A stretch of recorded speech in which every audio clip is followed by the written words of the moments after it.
Dans beaucoup de pays, le gombo est cultivé et consommé. Mais l'arrosage du gombo à n'importe quel moment de la journée et la poussée des mauvaises herbes ne permettent pas au gombo de donner beaucoup de bons fruits. Pour obtenir de bons fruits, il faut donc savoir prendre soin des cultures de gombo. Voyons comment les producteurs au Bénin arrosent, entretiennent et fertilisent leur culture de gombo. Le gombo aime la chaleur et supporte bien la sécheresse. Cependant, trop de sécheresse peut ralentir la croissance et provoquer la chute des jeunes fruits. Si vous cultivez sur des sols sablonneux, arrosez 3 fois par jour pendant les 10 premiers jours, si le soleil est ardent ou si la sécheresse est grande, ou encore si les feuilles des plantules se fanent.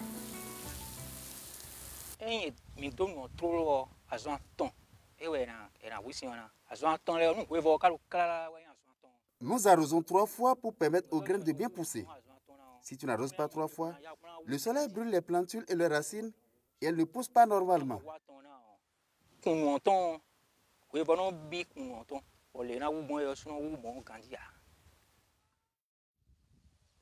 En utilisant des goutteurs ou des asperceurs pour arroser, vous réduisez la consommation en eau.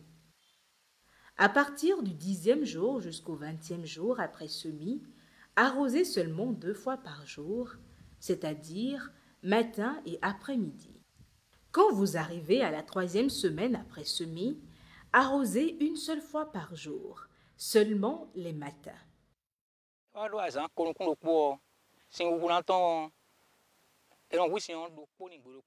À partir de 3 semaines, on arrose une fois par jour et à 10 heures plus tard.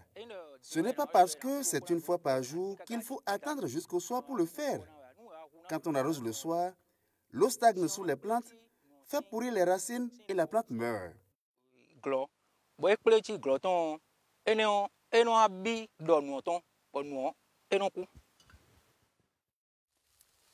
Par contre, dans les bas-fonds, les producteurs n'arrosent pas leur culture de gombo, ni au semis, ni après le semis. Écoutons Étienne, l'un de ses producteurs. Ici, le bas-fond est inondé en saison pluvieuse. Donc, à la décrue, notre sol conserve toujours l'humidité et nous cultivons. Mais le sol ne conserve son humidité pendant longtemps que s'il est bien paillé. Donc, si vous cultivez vos gombos dans des zones inondables où le sol est argileux et s'il n'est pas paillé, arrosez-le par moment pour éviter que le sol s'assèche complètement. 3 semaines après semis, désherbez votre parcelle ou faites-le un peu plus tôt si les mauvaises herbes envahissent trop le gombo.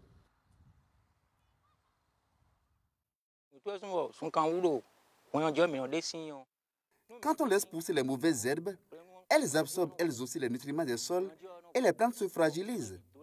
Nous faisons donc le désherbage parce que quand les mauvaises herbes sont enlevées, les planches et les plantules sont plus aérées et seules les plantules profitent des nutriments apportés.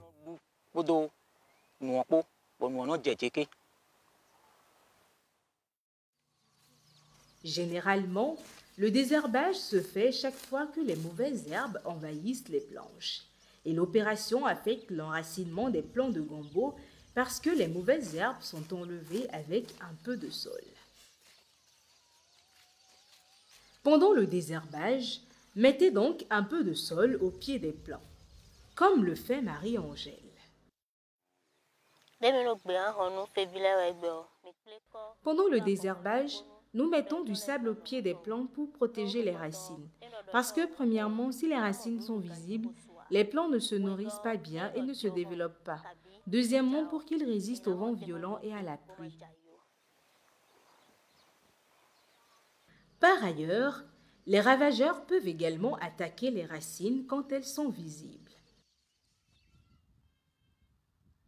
En dehors de l'eau et du désherbage, les gombos ont besoin de nutriments pour bien grandir. En mettant du compost autour de la base des plantules, vos gombos se développeront beaucoup mieux. Le bon compost est homogène, noir et sans odeur désagréable. Mais si vous utilisez du fumier, laissez-le se décomposer suffisamment. Sinon, cela peut fragiliser les plantes vis-à-vis des attaques et parfois même faire brûler leurs racines. Le compost ou le fumier doit être appliqué périodiquement autour de la base de chaque pied de gombo, une première fois 10 jours après semis et une deuxième fois 30 jours après semis.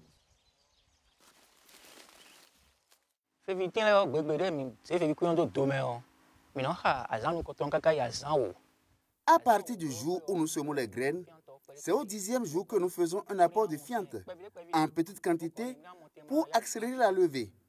Et au 30e jour, nous faisons un deuxième apport de fiente, un peu plus que la première fois.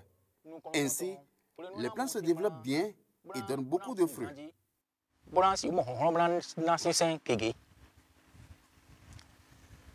Beaucoup de producteurs utilisent la litière pour fertiliser leur culture.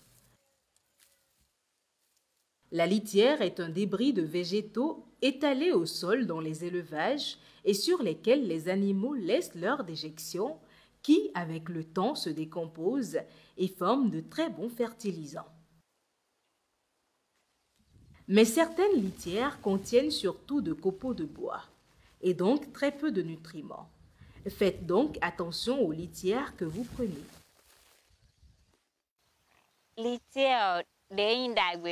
La bonne litière de bois est noire foncée alors que la mauvaise est rouge et poussiéreuse. Et c'est la bonne litière qu'il faut utiliser pour obtenir beaucoup de bons fruits.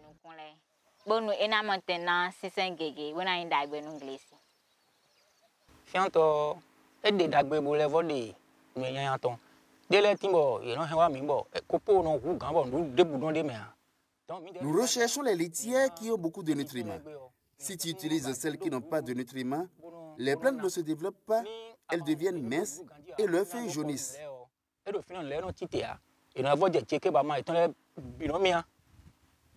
Les producteurs de gombo collectent la bonne litière souvent auprès des éleveurs de volailles.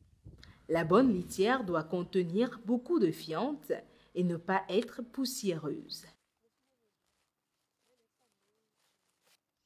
Maintenant, il ne reste plus qu'à attendre la maturité des fruits pour récolter vos gombos. Si vous utilisez des semences améliorées, vous commencerez à récolter les premiers fruits 7 semaines après le semis. Mais si vous utilisez des semences locales, vous devez commencer à récolter vos premiers fruits à partir de la 10e semaine après le semis. Qu'avons-nous appris dans cette vidéo?